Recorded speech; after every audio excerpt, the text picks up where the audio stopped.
এগুলো কোন ধরনের ভণ্ডামি বলুন তো? এত জোশ থেকে আসে? এ সমস্ত ভণ্ডদের এত জোশ থেকে আসে? এরা ওয়াজের ময়দানগুলো এতভাবে নষ্ট করে ফেলেছে যেটা বলার মতো না। যখন বিধর্মীরা এই সমস্ত ভিডিওগুলি দেখে তখন এরা কি মনে করে, হায় রে ইসলাম এমন যে পাগলামি শুরু করছে? যারা মুসলমান এরা তো পাগলামি করে, মানে এদের এই জোশ থেকে আসে?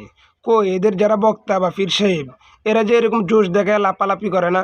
কিন্তু এই সমস্ত মুরিদানরা, সে যেই দরবারের মুরিদ হোক, এদের এত লাপালাপি এত জোশ থেকে আসে। দেখবেন এদের যখন জোশ উঠতে যায় তখন এরা অন্য কোনো দিকে ফাল মারে না। এরা কি করে, গিয়ে বক্তার ঘাড়ের উপরে উঠে, আর না হয় স্টেজে যে মাইক থাকে মাইক ধাক্কা দিয়ে ফালাইয়া দেয়, মানুষকে জ্বালাতন করে। আমরা বুঝে আসে না এগুলো কোন ধরনের ভণ্ডামি।